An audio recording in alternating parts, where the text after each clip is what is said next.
I wanted to take the evening to speculate on Revelation. We've gone through interpretations of Revelation, proclamations of Revelation, and it's already late, isn't it?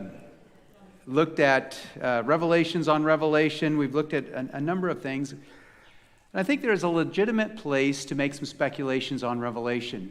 And I just spent the last week at the Evangelical Theological Society. It's something that met in San Antonio this week, and it's basically where the larger body of evangelicalism, and I mean broad brush evangelicalism, anything that can really be categorized as evangelical, and many should not be, are there presenting papers. So there's, I don't know, some 1,000 different papers being presented, and it's really a time where the dialogue on theological issues that are facing the evangelical church are discussed and presented, and it's largely scholarly, so it's largely academia that is putting this on and presenting. So it was interesting for me to note how much interest there is in Revelation. And so I went to a lot of the different Revelation series, and it was also not surprising just how wildly different the interpretations were. And so I want to share a couple thoughts as we go through. I may reference that time, but as we look, you start seeing, okay, we've walked through Revelation, been in it a couple of years. And as you know, I have taken a futuristic standpoint. Largely what I see in Revelation is futuristic. I have taken a more of a literal approach. That is, that the symbolism in Revelation is speaking to a literal truth. Though it is the whole book is to be understood in a literal sense, but recognizing that symbolism is part of literal speech. So there's lots of symbolism, but behind that symbolic language there is a meaning that the divine author is communicating. And so, yes, there's symbolism, but it is there to convey a meaning. You've heard me say before, I'm not pulling your leg. I'm not pulling your leg. That is symbolic language that is communicating a truth. I'm not bamboozling you. I'm not lying to you. And so that's a part of everyday speech. And so I just want to, I'll get to making some observations about certain categories of interpretations that, because I've adopted a literalistic, futuristic standpoint, that it rules out certain elements or certain possibilities. But the first possibility that we really need to deal with is the University of Texas. When you come to the harlot sitting on the beast, is it possible that what is being spoken of there as the University of Texas is the harlot on the beast? I mean, you know. And as you keep reading, you start noticing some details, like this beast that comes out of the scene. It has 2 horns. You know anybody else who has 2 horns? Bevo. Huh? And if this woman on the beast is the University of Texas, what does that make the beast? What holds her up? Austin! Thank you! She rides the beast. She is dependent upon Austin to support her. And ultimately, we know what's going to happen. Austin's going to turn on her, destroy her, and confiscate her property and use it for... Of course, that's silly. But take it for a moment. when you make an assumption and then you apply a symbolic hermeneutic, you can start arguing just about for anything. And that's what many do when they approach. It sounds absurd. What I just said sounds absurd. But that is really the hermeneutic of the vast majority of approaches to Revelation. In fact, this last week I heard one. And this is just an example. This is scholarly.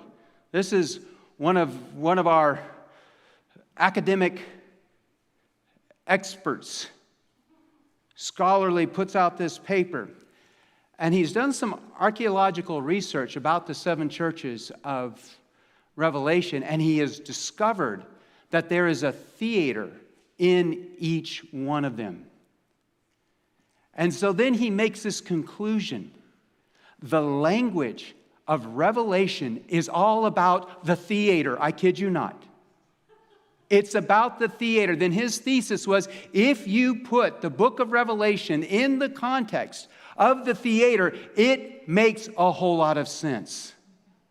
And he goes on, and I listened to his case for the whole presentation. It was lengthy, and by the time he had exhausted all the oxygen in the room, there was no time for questions, which I wanted to ask him a question. I wanted to say, sir, did you, in your research, consider the thought that perhaps the majority of the churches at Asia Minor didn't go to the theater? That they were a society that may very well have been removed from that whole scene?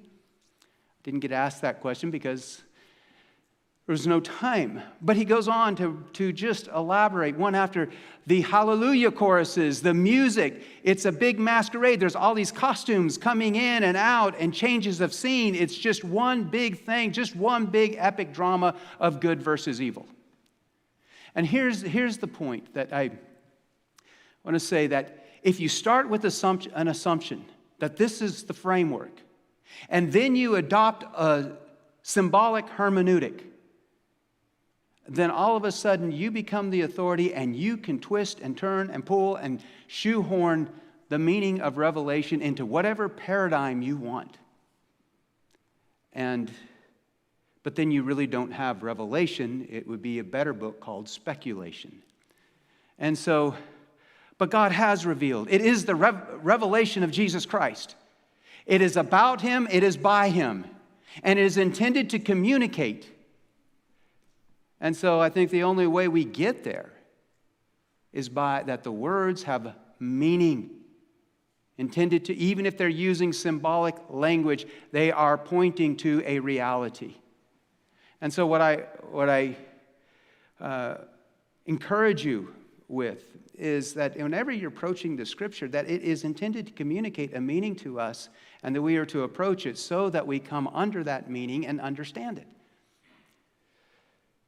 so that we can be shaped by it and informed by it, and that it can have its work in our life. So I want to lay out for you, then it's easy enough, as I said this morning, it's easy to look at a system, including my own, and it's relatively easy to start picking out the difficulties, the incongruities. And certainly those who adopt a symbolic hermeneutic, it's very easy to go through and point out incongruities, gross interpretations, gross exaggerations. But it's a little more challenging to then say, okay, well then, based upon your futuristic viewpoint, what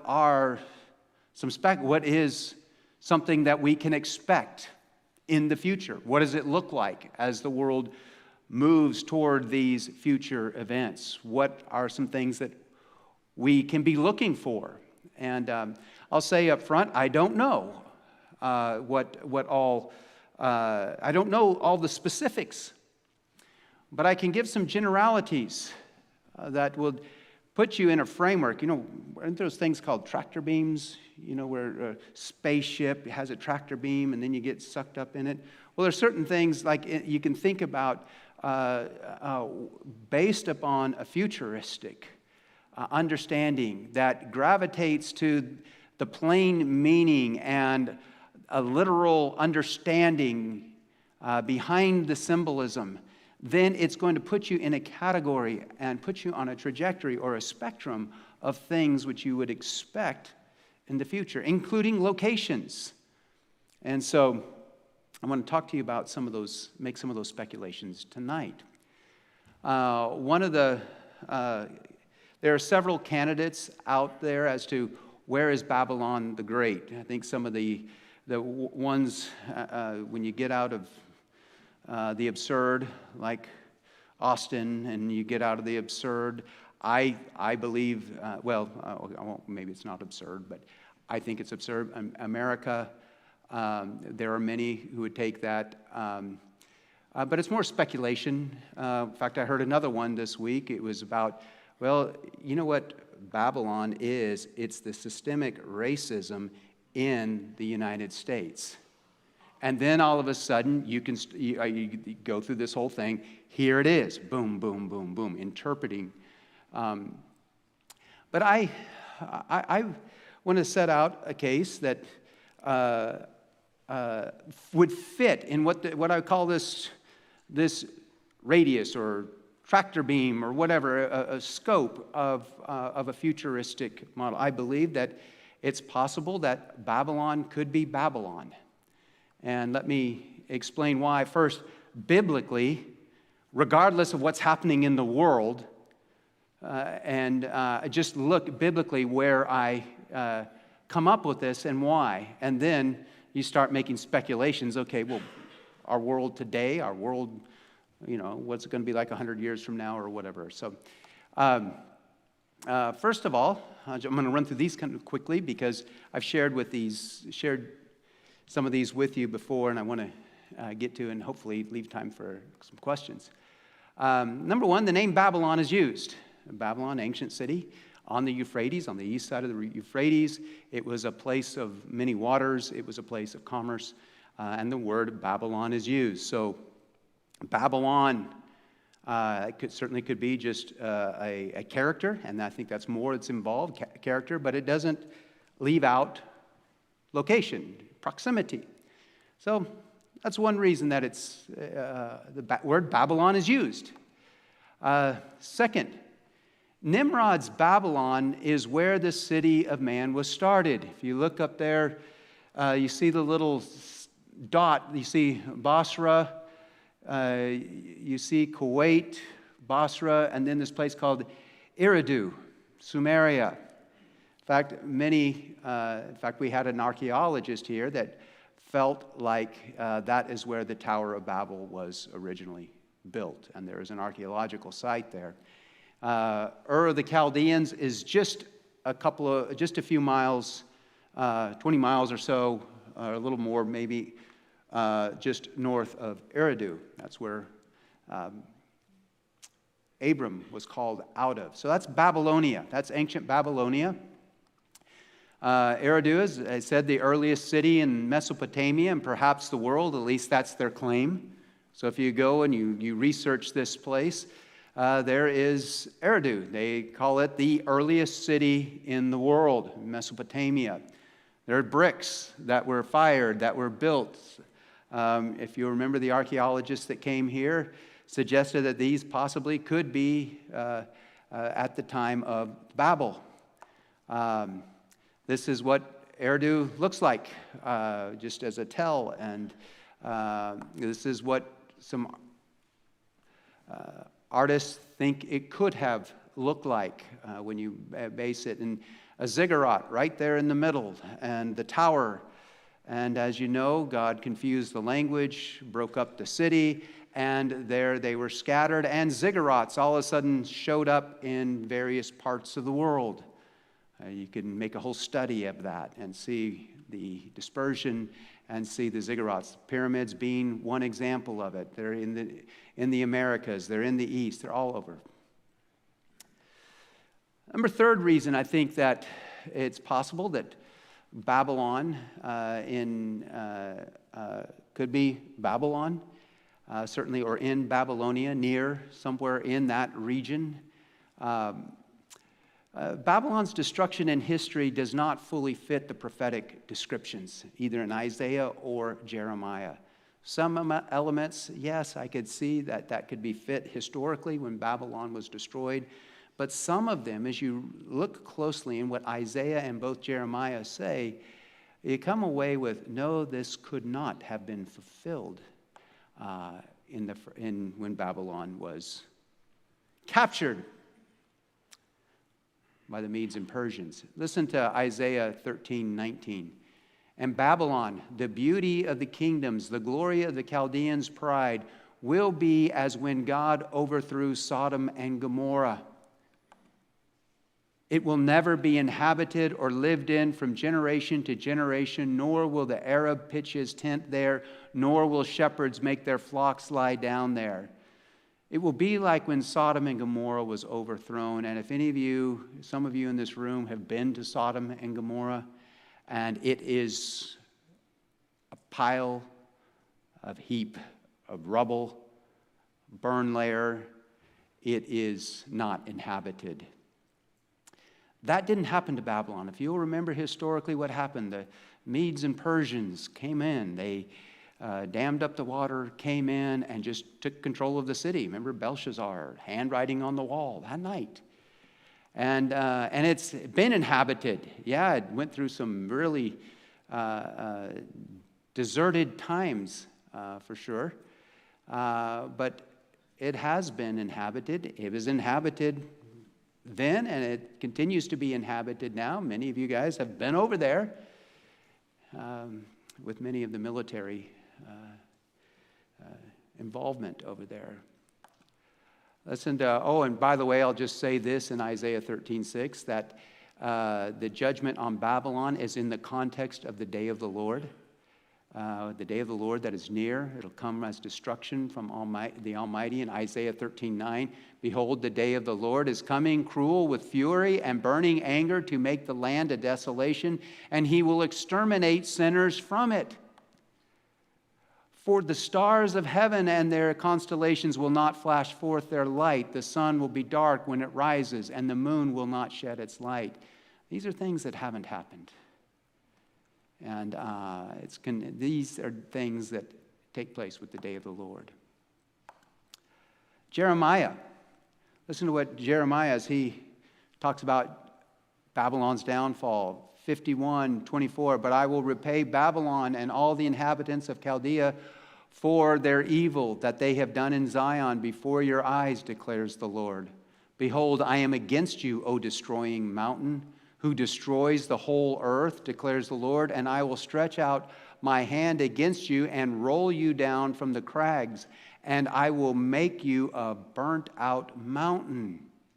Speaking of nations, they will not take from you even a stone for a corner, nor a stone for foundations, but you will be desolate forever. That's not the case today or in history. You remember Jeremiah, as he's finishing the book, he says, Jeremiah said to Sariah, as soon as you come to Babylon, then see that you read all these words. So he was to take the message to Babylon and read Jeremiah's words and say, you, O Lord, have promised concerning this place to cut it off, so that there will be nothing dwelling in it, whether man or beast, but it will be a perpetual desolation. And as soon as you finish reading the scroll, you will tie a stone to it and throw it into the middle of the Euphrates and say, just so shall Babylon sink and not rise again, because the calamity that I am going to bring upon her, and they will become exhausted. Those are the ends of Jeremiah's words. In fact, we didn't get there in Revelation today, but that's exactly what the great angel is going to do. He's going to take a millstone and he's going to throw it into the sea. He goes, just as this is what's going to happen to Babylon, just like as a stone, it goes down and it's never to be seen again. These prophecies have not been fulfilled. And so there is coming a later, makes for a case for a later judgment on Babylon to come. So then as I work through the process of elimination, just by some plain meaning of plain language in Revelation, number one, Babylon's destruction described in Revelation, cannot refer to Rome or to Jerusalem of the past. For instance, as we read today, we didn't quite get there, but we will read next time. The sounds of music, industry, and weddings are still being heard in these cities today. Rome and Jerusalem. The sound of the bride, sound of music, it's still there. This is promise that will never be heard in Babylon again, never light again in Babylon. And so it cannot refer to Rome of the past, cannot refer to Jerusalem of the past. These things, the simple meaning is just not there. And so there are many other nonconformities with Revelation. So I do recognize that many of my friends see Rome as a possibility, and I, because the word mystery, Babylon the Great, I do recognize that there is language there that allows for a non-literal. I get that, but it would have to be a Rome or perhaps Roman entity of the future. But as we look today, there's also a very strong commercial trade. It's got a huge economic industry. The ships, the cargoes, it's on the sea. Rome never had a seaport. It may have had impact and control over the kings of the earth, at least in the West, but certainly. But another reason I think Babylon could be Babylon, or certainly in proximity to ancient Babylonia, is the stone of Daniel 2 is referring to Christ's second advent. If you remember in Daniel chapter 2, in our Revelations of Revelation, remember Nebuchadnezzar sees this statue, and the head of gold is Babylon. It's clearly, Daniel tells him, the head of gold is you.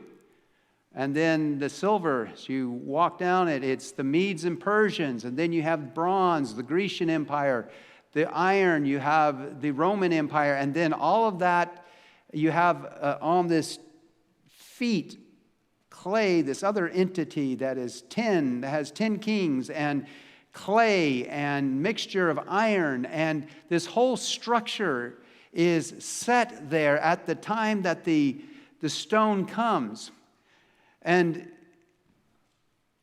how do I know that that's the second coming of Christ?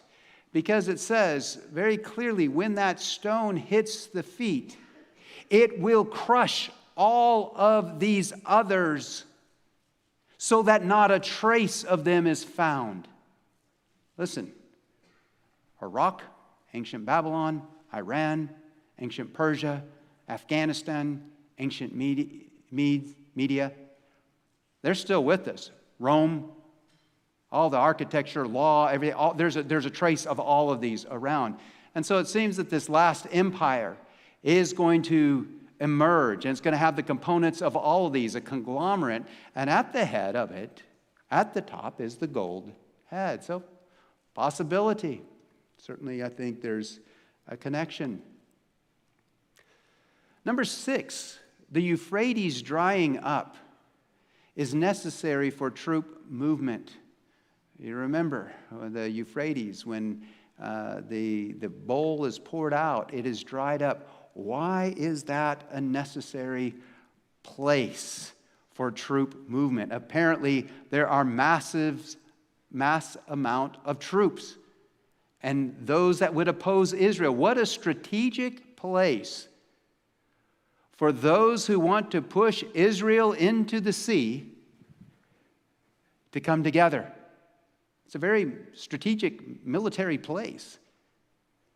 And then when the Euphrates is dried up, the movement of troops goes up the Euphrates into the land of Israel.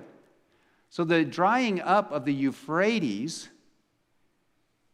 is closely associated with the final Armageddon battle. And so it seems that the capital city, the Babylon the Great, could very well be in proximity to that. And I'm not being dogmatic about these. I'm speculating. I'm saying this is why I think we should keep our eyes, or just keep your eyes on what's happening in the Persian Gulf. And certainly what's happening in the area of ancient Babylon. This is where the whole city of man got started, and this may very well be where the city of man concludes. But Babylon is also the place where God promised to punish Bel.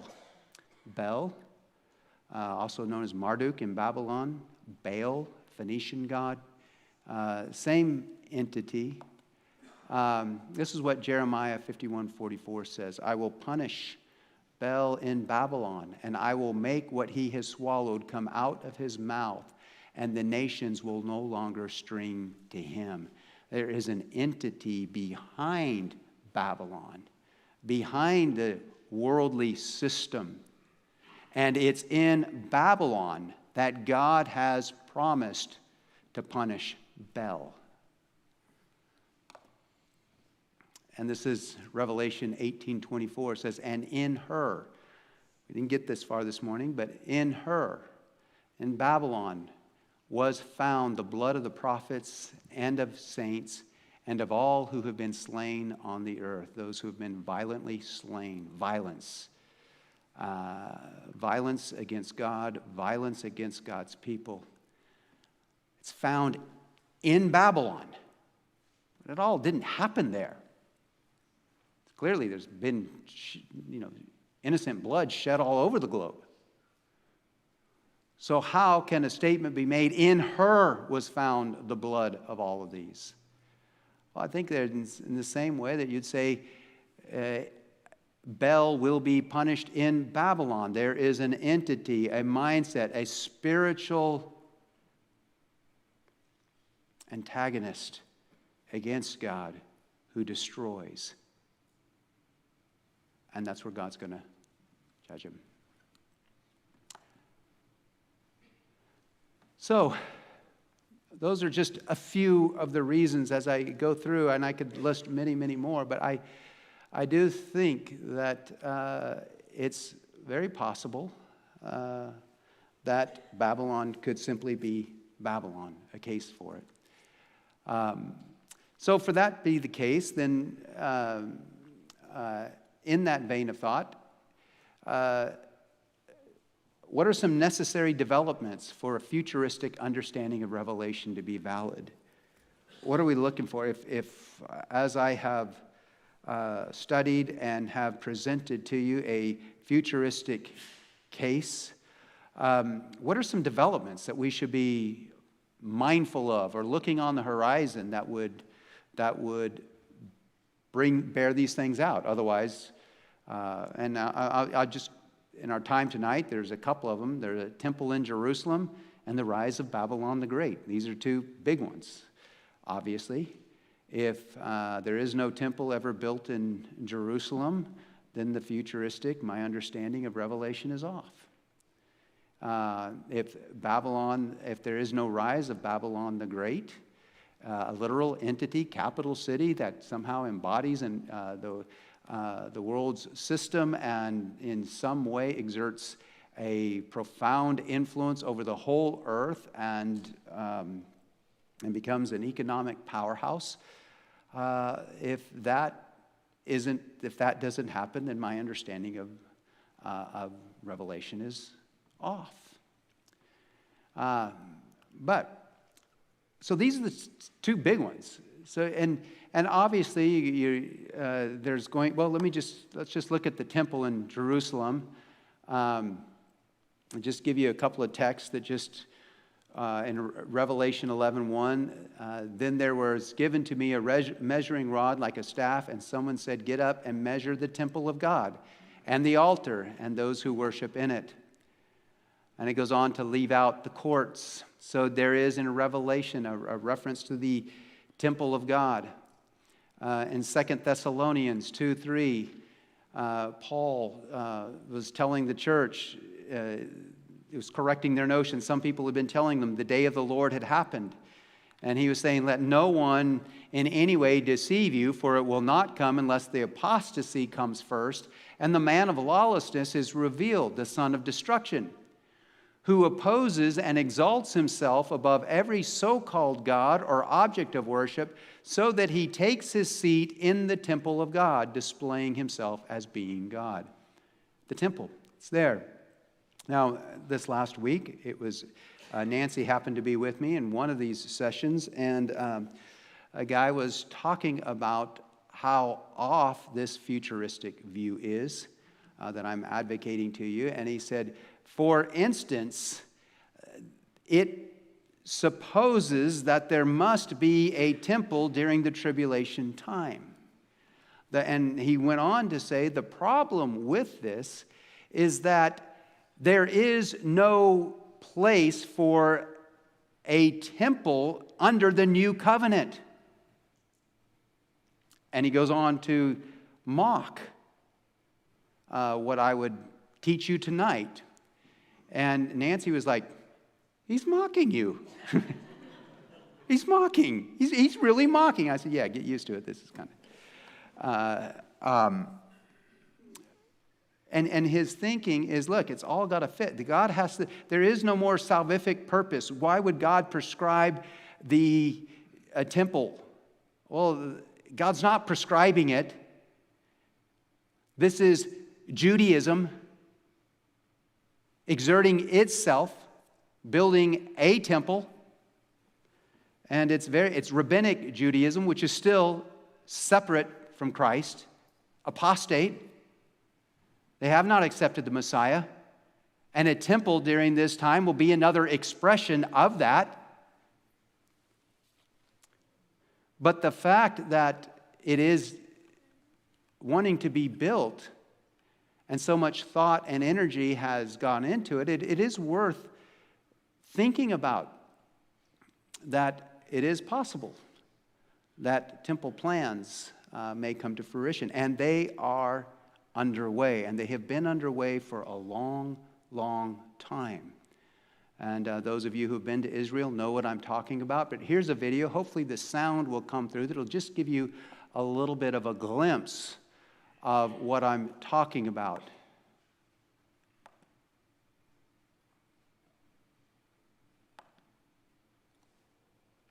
Oops.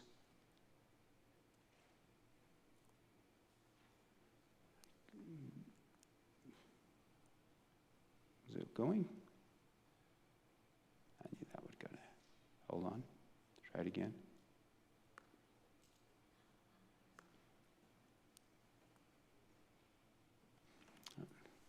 Thought we had it all.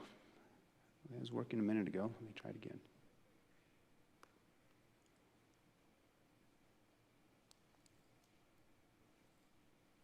It's not coming on.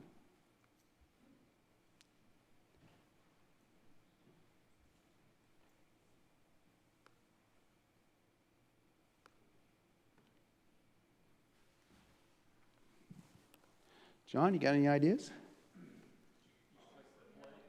I did hit the play. Okay, I did, but it usually was just working. Yeah, it was working. Let me just bear with me. See if this will do it.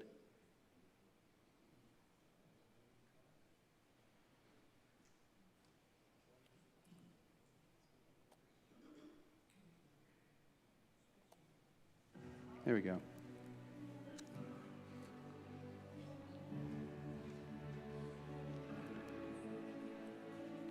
The Temple Institute's YouTube channel features more than 1,000 original videos and they've been viewed more than 10 million times.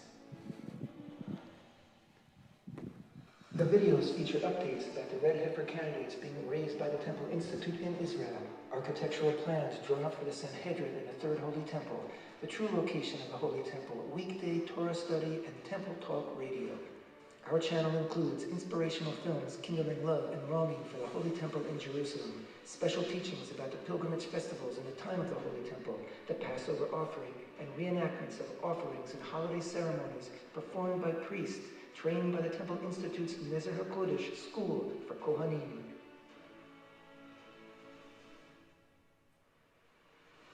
We present special Tisha B'Av messages, updates showing Jewish prayer and presence on the Temple Mount, messages from U.S. congressmen, in-depth scholarly presentations of the history of the Temple Mount, and the commandment to ascend and be seen by God in the place of His holy temple.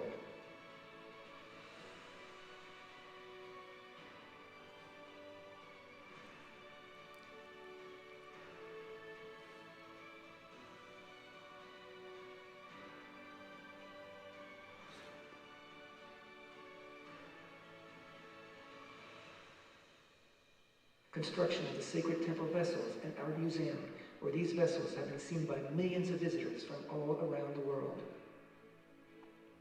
For 33 years, the Temple Institute has been teaching about the Holy Temple, its crucial role in the redemption and spiritual uplift of all mankind, its beauty, its grandeur, its glory, and God's loving embrace of all humanity.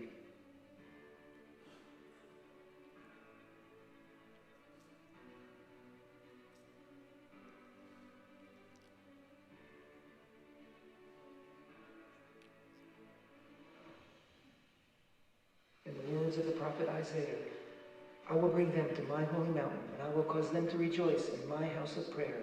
Their burnt offerings and their sacrifices shall be lovingly accepted upon my altar, for my house shall be called a house of prayer for all peoples.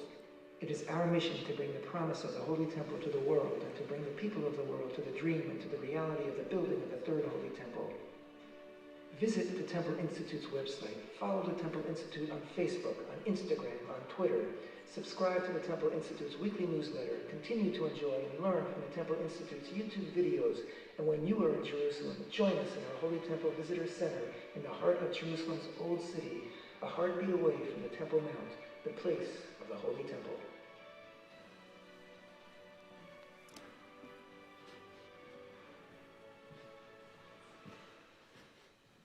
So many of the elements and tools, and even an altar ready for sacrifice is kosher. It's ready. It's already built. It's ready to go at any time. And now, not saying that this is it. I mean, this thing could flip around another 1,000 years. But the desire, and as you heard in this video, there are those within Orthodox Judaism that see themselves as the ones who need to build the temple for the world. It is their commission. That element is strong. There is a strong desire. They're in the land they want to build. So I would expect that they will succeed at some point, whether it's in my lifetime or sometime down the road. It seems to agree with a futuristic view of Revelation. Then we got to talk about the rise of Babylon the Great. And several things about Babylon the Great, just from our casual reading, just as you read just today. You get a sense that it's a world leader with a lot of influence over the kings of the earth.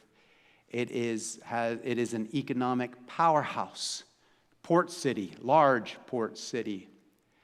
And it's clear that it's got to be hostile to Israel and biblical Christianity. These are just some components that you would expect. And so I want to take a moment and talk about some of the Gulf states real quickly, some of the history and geography of the Gulf states. You want to know what the original railroad looked like? That's it. A bunch of camels going across. The Silk Road, I don't know how well you can see it up here, but the Silk Road was that commerce connecting point that would link China all the way to Europe. And notice it would go right through Baghdad. That's right where Nebuchadnezzar's Babylon is. And so that whole Silk Road, it was the Ishmaelites were good at trade. That's what they did, and they were good at it. That's the Silk Road. Study it in history. It's a place of commerce, original railroad. Then you have the spice route, which involved a lot more seafaring vessels, but also camels and a combination of ship and camel railroad. And so it was a way for the goods from the east to make it into the west. And it's a spice route.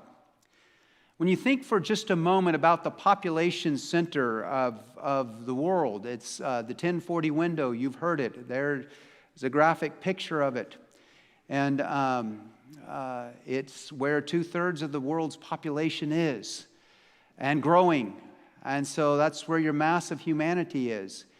Look at how do you get goods? How do you get all the goods right now from Asia into Europe? Well, you have there's Baghdad, or there's the Iraq area. I'm going to show you another place. There's another sea there. That's where the Red Sea or the Suez Canal. Many of you may know. Right now, that's probably the biggest, more ships passing through that canal that goes up through Egypt into the Mediterranean Sea, and that's how goods are moved from India, China, and through the Red Sea, through the Suez Canal, and up into Europe. A good rival to that would be in the Persian Gulf there at Babylon, or in the Gulf states, certainly. And so let me share with you. So here's a picture of the Persian Gulf, Kuwait City. You guys all remember Kuwait? Well, maybe not. I do. I remember the Iraqi invasion, and many of you spent some time over there liberating Kuwait. This whole area was desert. As you heard Eric speak last week, this whole area was pretty much desert until providentially the Lord just wanted to bring him back. Oil. And all of a sudden this area became wealthy, exceedingly wealthy. And so they don't always get along. As you know, there's a lot of wealth, a lot of independent minds, and lots of desire to control that wealth. And so, but right there is Basra. That's where the Euphrates enters into the Persian Gulf. Now, a Saudi prince says this. He said this recently in an economic summit. The new Europe is the Middle East. The coming Renaissance in the next 30 years will be in the Middle East. And those of you who are familiar with some of the things he's been trying to do, he's been trying to bring the states together. He's wanting to assert the Persian Gulf's dominance, the Middle East. They have the money. If they could get it together, the new Europe will be the Middle East. In fact, this is written in an article with October and the issue with Hamas going on with Israel right now, that has delayed plans because you need a relatively peaceful region to be able to build things. You don't need to be at war. And so he's not excited about war. He wants peace in order to get on with the program. The Turkish president, Erdogan, he says this: Turkey and Iraq future railway, he's building a railway in conjunction with Turkey, can be the new Silk Road. So this is the rhetoric going on. This wants to create a new Silk Road. Let me show you what. And that Silk Road, that element is already in construction. This is what's so nice about being a civil engineer. If you understand, like, okay, the temple's got to be built, guess what? There are plans, there's blueprints, there's a lot of planning up front. You should see this coming. Same way with something like this. If you're going to compete with the Suez Canal and you're going to become the new Silk Road and you're going to start wanting to move a lot of goods and services, guess what? There's some civil infrastructure that has to be built. And so, sure enough, it is. And so this is a $17 billion rail project that's well underway and has been. And it's the idea is to link Basra to Turkey. Now I'll just go ahead and play this video and you can listen to it and then we'll talk. Uh-oh, where's the sound? A major port on its oil-rich southern coast to the border with Turkey by rail and road. Baghdad hoped the development road project will transform Iraq's economy and aging transport network after decades of war and crisis, shortening travel time between Asia and Europe in a bid to rival the Suez Canal. The project to link the Grand Foul port, which is still under construction, was announced on Saturday at a conference to court Arab investment. Iraqi Prime Minister Mohammed Shia al-Sudani said the development road project aimed to achieve a sustainable non-oil economy. Iraq's government envisions high-speed trains moving goods and passengers, links to local industry hubs, and an energy component that could include oil and gas pipelines. Officials say the development road is based on something new, a period of relative stability since late last year that they hope can be maintained.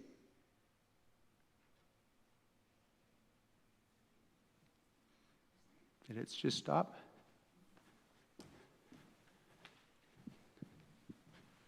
Maybe it ran out. Okay. Well, we'll go on anyway. Okay, so that's linking something. That's the infrastructure that's going to connect the port in Iraq to Turkey, and basically through Turkey into Europe. And so there's the same rail network. But the port is what is being constructed now. It's called this Al-Faw Grand Port. It's a civil project of mass proportions. It's already been contracted out. It's a firm from Korea, and Daewoo got the contract, and you can listen. So it's the language. You're going to have to read because it's in Korean, I believe. And so, but I just want you to, I may interrupt this, but I want you to get a sense for the scale of this project that's already underway.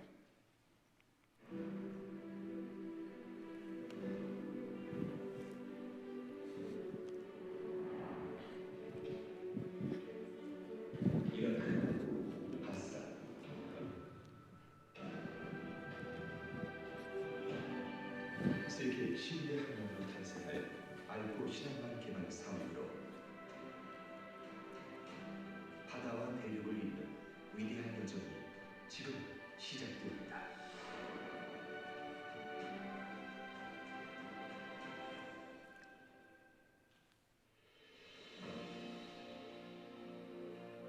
이라크 대양을 품다. 새로운 100년의 미래를 꿈꾸며 시작된 이라크 알고 신앙만 개발 사업은 항만과 산업, 휴먼 네트워크를 융합한 대규모 물류 허브를 구축하는 세계적인 프로젝트입니다. 알고 신앙만 개발 사업은 이라크와 세계를 연결할 물류의 관문인 알고 신앙만과 석유화학 시설, 제철소 등 국가 주요 산업 인프라를 갖춘 산업지구 조성, 이라크를 넘어 중동 최고의 도시 환경을 선보일 알포 신도시 개발 등을 통해 지역 경제를 활성화시키고 이라크의 발전을 앞당기는 초석이 될 것입니다. 항로 수심 17m의 알포 신항로는 현재 대형 선박이 접안할 수 있는 규모에 맞춰 하부공 공사를 진행 중입니다.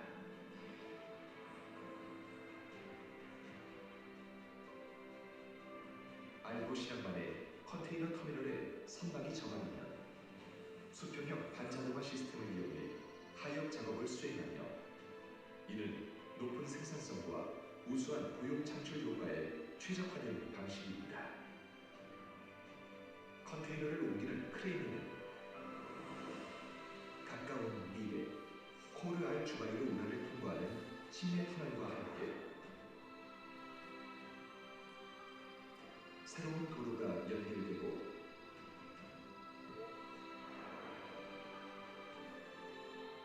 알포 지역에서 바스라까지 대륙철도가 이어지면 마침내 이라크를 가로지르는 내륙 운송 연계 시스템이 완성될 것입니다. 알포 신항로는 해양을 지나 대륙으로 아시아와 유럽을 연결하며 향후 연간 3,500만 톤 규모의 컨테이너를 처리하는 세계적인 항만으로서 나날이 발전하는 이라크와 중동의 중심에서 산업 발달과 경제 성장을 견인하며 세계의 중심으로 나아갈 것입니다.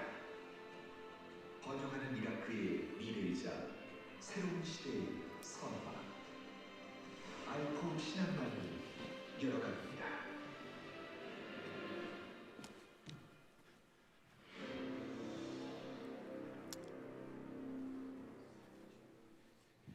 Just a couple things on that. You notice the heart of the oceans, that statement there. Let me read to you something out of Ezekiel. Ezekiel 27. This is the judgment against Tyre. And Tyre, I didn't go into Tyre tonight, but there was, they too were a port city that is very much filled with merchandise and trading. And this is how the oracle against them, speaking against them, says, "You were filled and were very glorious in the heart of the seas." And this language, in the heart of the oceans or in the heart of the seas, this was characteristic of Tyre, and God overthrew them. And so what they're doing there is they want the commercial traffic not to go through the Suez Canal, but to all go right there through Iraq. And if you were here this morning, you heard much about this port city, this Babylon the Great, that had ships and seagoers and a mass amount of wealth right in the heart of the world, commerce. So it's, I just said all that out there just for you to recognize that, it's possible. It's possible that this could be the general. I'm not saying that that's it. But I am saying this is the kind of thing that you would expect to come on the horizon under a futuristic, this kind of thing in that kind of region. And yes, I recognize that there's language in the text that might allow for something else. But it seems to fit very nicely. I won't, so those disclaimers, I don't want you to leave here saying, okay, he just predicted. But I'm speculating that this would fit within what I would expect a futuristic view. But keep your eyes on Babylon. Babylon could be Babylon. The literal approach isn't to be mocked at a minimum. It does have a case that honors the text. And so we're out of time. I realize I sucked all the oxygen out of the air, and I thought that might be the case. But Does anybody want to make a statement? Yes, Russell, why don't you make a statement? It's interesting that last week we had Eric here who showed the very rapid growth of a modern city in the middle of the desert, Dubai. Right. And that shows how rapidly something like that could pop up in a generation or less. That's right. That's right. And this is very much underway. I mean, you can see the engine, and they need peace. Iraq needs to be at peace. Saddam Hussein had wanted to build this. This has been on the books for 100 years. And they see the strategic importance of moving that center of trade through Iraq, up the Euphrates, right there, and then on up into Turkey. And so you can see Turkey has a stake in this. And they want peace, not because they love Israel, but they need a place of stability. In fact, as you kind of see as you go through that, at the end of all this, the city is going to. By the way, if you have a kid that you need to go pick up your children, please do. We might. I want to let a couple people ask their questions, and I apologize for going late. But if you need to pick up, please go. Other question.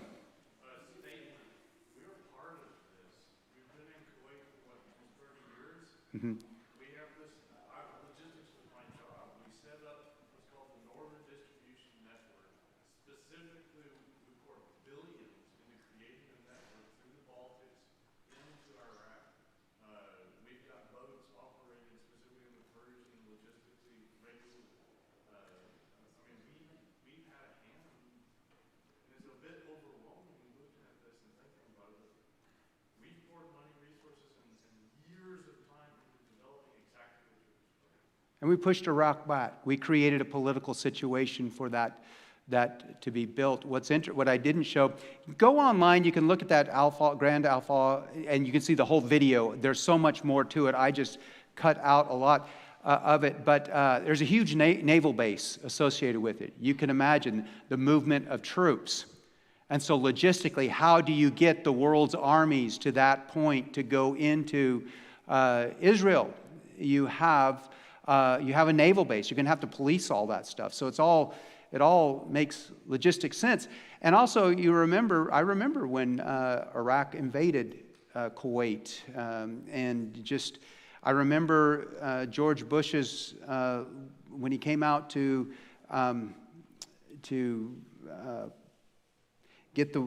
communicate to the nation need to go to war. He said things like, "This is naked aggression." Naked aggression. There's been a lot of naked aggression, but I think there's a lot of pushback saying, yeah, but there's also a lot of money involved in this operation. And so you can see how the rulers and kings of the earth have a vested interest. And so you could see how there's tremendous wealth there, so we have been engaged, and just keep paying attention. And that was a unique war. I've never seen any war where so many people were surrendering. They were even surrendering to reporters. I don't know if you remember some of the scenes from that first war. Anyway, any other quick observations? Yes, back.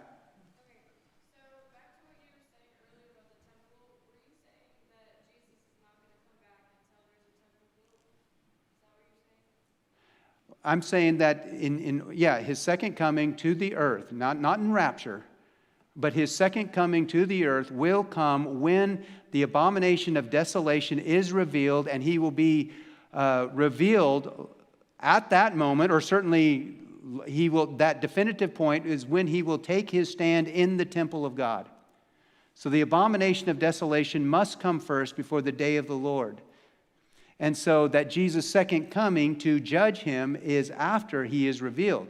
But he can come and rapture at any moment. So his coming in rapture, yes, he could come today. He can come tonight, I believe. So, well, I know it's late. Please feel free to come up here. I'll be happy to answer questions. And maybe we'll get another night on this. And please, if you have questions, please submit them to me, and I'll be happy to answer them in a format like this. If you want to put down a question, I'll be happy to do so. But all that to say, just even you don't have to understand all these details. You don't even have to pinpoint the time. You just need to be ready for him. And that's what makes things simple. And we do know that he is going to return. We do know evil is going to be put down permanently. And we do know what we are to be active about now. And so let me pray and close us out. Heavenly Father, thank you for these things, and thank you for your truth, and thank you that you are the God who is in control of all of these things. And Father, we desire to walk in your ways and to not get carried away with fanciful ideas, and not to be alarmed, but to be informed, and to be about the business that you've called us to do this week and this day. And so, Father, I just pray you'll go with us. In Jesus' name, amen.